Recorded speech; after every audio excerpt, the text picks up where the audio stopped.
Hi hello ಅಸ್ಸಲಾಮ್ ವಲೈಕುಂ. ಇಂದത്തെ ರೆಸಿಪಿ ನಾನು ನಿങ്ങളೊಟ್ಟಿಗೆ ಶೇರ್ ಆക്കിയിട്ടുള്ള custard without custard powder. So നാവിടെ 2 ഗ്ലാസ് അത്ര പാലെടുത്തോണ്ട് 2 ടേബിൾ സ്പൂൺ അത്ര ഷുഗർ ആഡ് ആക്കിയിട്ടുള്ള ഇപ്പം നാവിടെ ആഡ് ആക്കിയിട്ടുള്ള വിപ്പിംഗ് ക്രീമിൻ്റെ പൗഡർ ആയിത്തിക്കറ്. ഇത് ഓപ്ഷണൽ ആയിത്തിക്കറ്. ഇത് നിങ്ങൾക്ക് വേണ്ടെങ്കിൽ വെനില എസൻസിൻ്റെ ഒരു ചെറിയ ടീസ്പൂൺ അത്ര ആഡ് ആക്കാം. ഇപ്പോൾ കൂടി ഞാൻ എടുത്തോണ്ടു ഈന്തരപ്പൊടി ഹെൽത്തിಗೆ ചെമ്മ നല്ല ഇത്തിക്കറ് വിതൗട്ട് കസ്റ്റർഡ് ഞങ്ങൾ ഇതിൽ യൂസ് ആക്കിയിട്ട് കസ്റ്റർഡ് ആക്കിയിട്ട് ഞാൻ നിങ്ങൾക്ക് കാട്ടുറേ കൂടി ഞാൻ ആഡ് ആക്കിയിട്ടുള്ള ഒരു ടീസ്പൂൺ അത്ര നിങ്ങൾ വേണമെങ്കിൽ 2 ടീസ്പൂൺ അത്ര ആഡ് ആക്കുക. നമുക്ക് ചെമ്മ തിക്ക് കസ്റ്റർഡ് ഇഷ്ടമല്ല, അത് കഴിച്ച് ഞാൻ 1 ടീസ്പൂൺ അത്ര ആഡ് ആക്കിയോണ്ട് കൂടി ഞാൻ കളർക്കും ഫ്ലേവർക്ക് യൂസ് ആക്കിയിട്ടുള്ള സാഫ്രോൺ കേസർ അതിൽ ആഡ് ആക്കിയോണ്ട് 2 പിഞ്ച് അത്ര പിന്നെ നല്ല ആക്കിയിട്ട് മിക്സ് ആക്കിയോളൂ.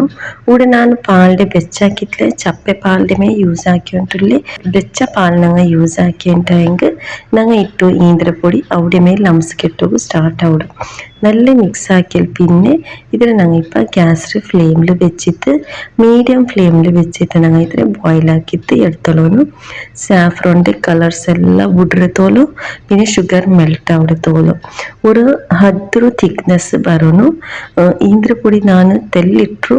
ಸೊ ಚೆಮ್ಮೆ ನಕ್ಕೆಂದು ತಿಕ್ನೆಸ್ ಬೇಡ, നിങ്ങൾക്ക് തിക്നെസ് ಯಾರ വേണമെങ്കിൽ 2.5 ടീസ്പൂൺ അത്ര ഈന്തരപ്പൊടി യൂസ് ആക്കുക. ഇത് ചപ്പ ആയാൽ പിന്നെ ഇന്നും തെല്ല് തിക്നെസ് ആവും. സോ ഇത്ര ആയാൽ പിന്നെ ഞാൻ ഗ്യാസിലെ ഫ്ലെയിം ഓഫ് ആക്കിയിട്ട് എടുത്തു ഷിഫ്റ്റ് ആക്കിയോളുടെ ഈന്തരപ്പൊടി തടികും ബെസ്റ്റായിത്തിക്കറ് ഹീറ്റർ ഇതാക്കറ് ബീറ്റാക്കറ്. പിന്നെ സാഫ്രോൺ ഞങ്ങളെ ഹെൽത്തിക്ക് നല്ലിക്കറ്, സ്കിന്നിക്ക് നല്ലിക്കറ്, ഐസിക്ക് ഹെയർക്ക് എല്ലാത്തും ബെനിഫിറ്റ്സ് ഉണ്ട്. പിന്നെ നാച്ചുറലായിട്ട് കസ്റ്റർഡ് പൗഡർ സെയിം അതേ കളർ ഞങ്ങൾക്ക് കിട്ടറ്.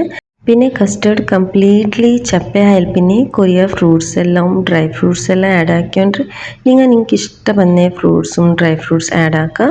അവിടെ ഗ്രേപ്സും ബനാന പൊമഗ്രാനൈറ്റ് പിന്നെ ഡ്രൈ ഫ്രൂട്ട്സിൽ ഡേറ്റ്സ് പിസ്ത ബാദാം പിന്നെ ആപ്പിളിൻ്റെ ലാസ്റ്റ് ഞാൻ കട്ടാക്കിയിട്ട് ആഡ് ആക്കിയോണ്ട് അതിൽ കളർ ഉണ്ടല്ലേ ബ്ലാക്ക് ആവും. അത് കഴിത്ത് പിന്നെ നിങ്ങൾക്ക് ഇഷ്ടപ്പെടുന്ന ഫ്രൂട്ട്സും ആഡ് ആക്കുക, സ്ട്രോബെറിയും എല്ലാം ആഡ് ആക്കുക. ഞാൻ ഇവിടെ ഇങ്ങനെ ആഡ് ആക്കിയിട്ട് മിക്സ് ആക്കിയിട്ട് തെല്ലേരം നല്ല ചിൽഡ് ആവുമ്പോൾ ഫ്രിഡ്ജിൽ വെച്ചിട്ട് പിന്നെ ഇന്നാളത്തെ വീഡിയോയിൽ വോയിസ് ഓവർ കൊടുക്കുമ്പോഴത്തേക്കും ചെമ്മ ഡിസ്റ്റർബൻസ് ഉണ്ട്. ഞാനിപ്പോൾ മോമിലൂടെ വന്നിട്ട് മക്കളെ വെക്കേഷൻ നടന്നുകൊണ്ടു അത് കഴിത്ത് പിന്നെ എൻ്റെ മോമിൻ്റെ ഫ്ലാറ്റ് ജസ്റ്റ് അപ്പുറത്തെ പ്ലേസിൽ സൊറ നടന്നുകൊണ്ടുണ്ട്. ഏർലി മോർണിംഗ് സ്റ്റാർട്ട് ആവുന്നു, നൈറ്റ് തൊഴിക്കറ്. സോ ആ ഡിസ്റ്റർബൻസിക്ക് ചെമ്മ സോറി. പ്ലീസ് അതിലെല്ലാം അവോയ്ഡ് ആക്കാൻ നോക്കൂ. నాకు వాయిస్ ఓవర్ കൊടുക്കുകയും ആയിട്ടില്ല. അതിലെ ചൊന്ത് എന്തും ഡിസ്റ്റർബൻസ് ഉണ്ടെങ്കിൽ പ്ലീസ് അതിൽ അവോയ്ഡ് ആക്കൂ. నాకు ഇതെല്ലാം സപ്പോർട്ട് ആക്കൂ. പിന്നെ ഞാൻ ഇതിൽ 1 to 1.5 അവർക്ക് ഞാൻ ഫ്രിഡ്ജിൽ വെച്ചിൽ പിന്നെ നല്ല ചിൽഡായ കസ്റ്റർഡ് ഞാൻ സെർവ് ആക്കിന്. ടേസ്റ്റിൽ എന്തും ഡിഫറൻസ് ഇല്ലാണ്ട് നമുക്ക് ഹെൽത്തി വേ ആയിട്ട് ഔത്തിൽ ഈസി ആയിട്ട് ഇങ്ങനത്തെ കസ്റ്റർഡ് ആക്കിത്തി എടുക്കുകയായിട്ട് ഇന്നത്തെ ഈ റെസിപ്പി നിങ്ങൾക്ക് എല്ലാവർക്കും ലൈക്ക് ആയും കമൻറ്റ് ആക്കൂ, സബ്സ്ക്രൈബ് ആക്കൂ, ഫാമിലിയും ഫ്രണ്ട്സുകളൊട്ടും ഷെയർ ആക്കൂ. Thank you for watching.